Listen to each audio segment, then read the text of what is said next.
que le Seigneur a fait pour moi. Comme je vous ai dit, je le dis toujours, quand moi j'entends un enseignement, quand je sors, c'est pour le mettre en pratique. Et mercredi encore, on rappelait la parole de Dieu qui disait que quand on demande quelque chose à Dieu, en fait c'était dans les questions, non pas dans les questions, dans l'enseignement, de savoir ce qu'on demande à Dieu. Parce que nous pouvons demander des choses, mais nous demandons mal. Nous ne savons pas exactement ce que nous demandons. Nous avons peut-être besoin des chaussures, mais nous demandons de l'argent à Dieu. Et le prédicateur prenait par exemple l'exemple de la sœur à qui il avait demandé entre la santé et l'argent qu'il me donne, pour la santé et la force qu'il me donne. Je vais exprimer juste un cantique pour lui dire merci. J'ai dit un chant, pas un témoignage. Je vais exécuter le cantique numéro 302. Le Seigneur m'aime, bonheur suprême. Le Seigneur m'aime, il est amour. Je redirai toujours le Seigneur m'aime, le Seigneur m'aime. Parce que je ne serai pas là dimanche, parce que comme je vous ai dit que le Seigneur m'a béni cette semaine, cette année, la semaine qui suit là, je ne serai pas là. Parce que j'ai ma fille qui se marie encore. Amen. Après pour toi, c'est l'autre. Je veux rendre grâce à Dieu parce que quand on est gérant d'une structure, il faut la grâce de Dieu. Et quand tu n'as pas la grâce de Dieu, tu vas beaucoup dépenser de l'argent pour la technique.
depuis que l'homme a péché, l'homme est limité, il lui a donné un nombre d'années de vie. Tout comme le corps connaît le vieillissement.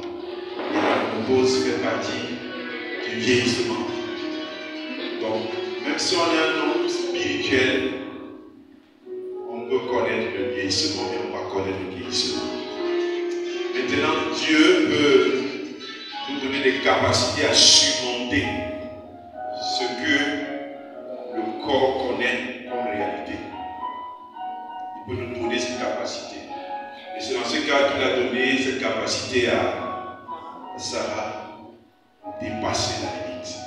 Mais sinon, la ménopause existe.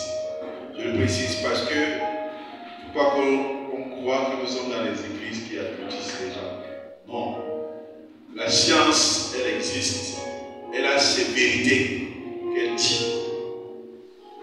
Mais Dieu peut aller au-delà de ce que la science ou de ce que le corps connaît. C'est ce qu'on appelle le miracle. C'est-à-dire qu'il y a d'abord la réalité qui est là. Maintenant, Dieu décide. Et Dieu n'est pas contre cette réalité. Mais il peut donner la capacité à l'homme de surpasser cette réalité. On appelle ça donc le miracle. Amen. Donc, ça existe dans la ménopause. Mais Dieu défie la ménopause aussi. Mais pas dans tous les cas. Amen.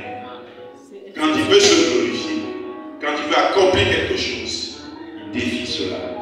Amen. C'était cette mise au point que je voulais faire. Parce que nous avons reçu ce rôle d'encadrement. Ce matin, je voudrais que nous puissions discuter, causer sur le thème intitulé La mentalité des 5 talents. Cela vous souvient bien, pour ceux qui sont lecteurs de la Bible, que quand on parle des 5 talents, ça nous ramène un texte dans la Bible, dans le livre de Matthieu, chapitre 25, où un maître devait partir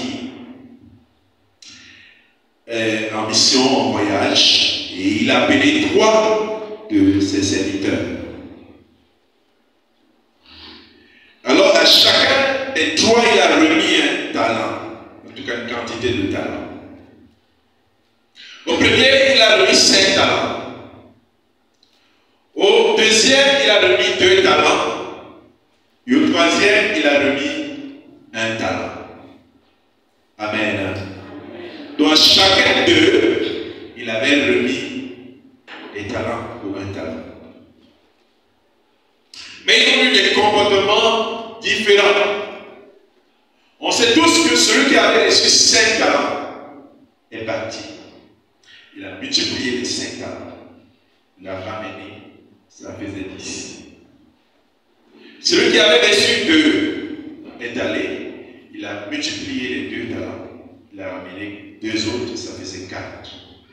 Celui qui avait reçu 1 talent est resté et s'est mis à réfléchir, à méditer.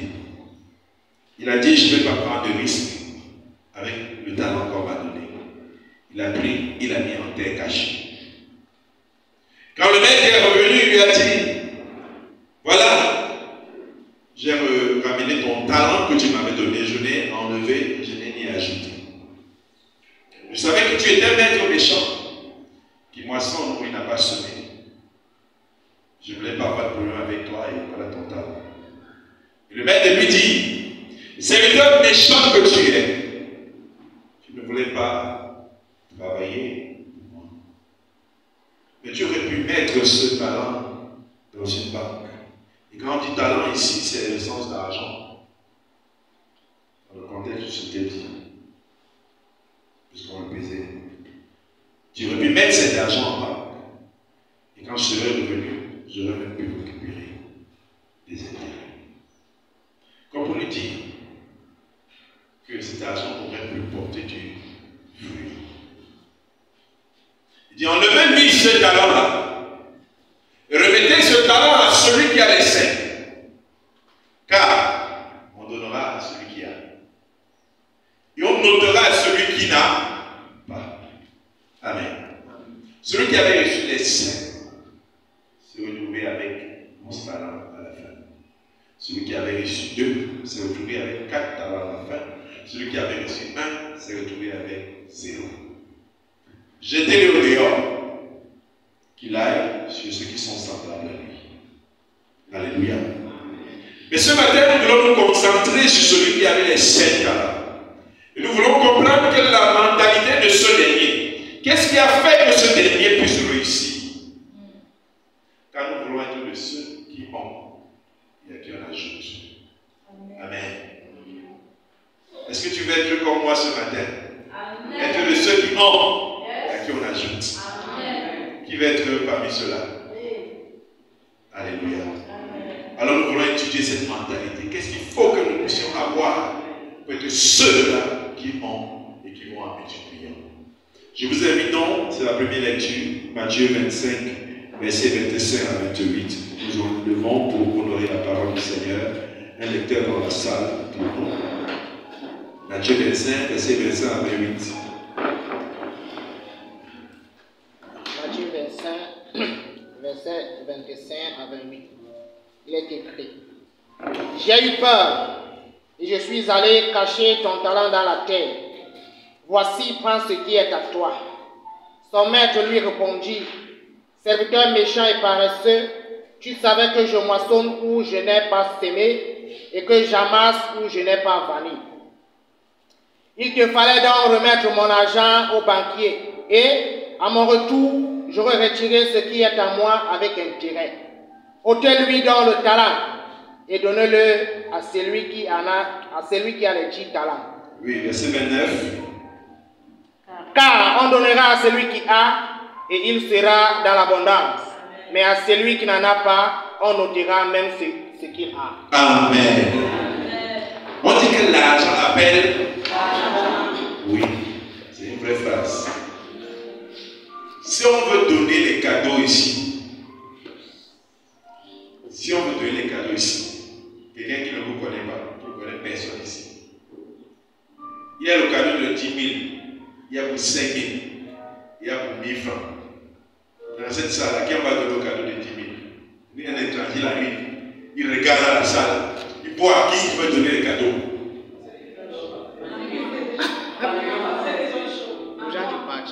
Il va cibler d'abord devant, il va regarder. S'il regarde ici devant, il voit 4 pasteurs. Dans sa tête, il va d'abord donner à qui?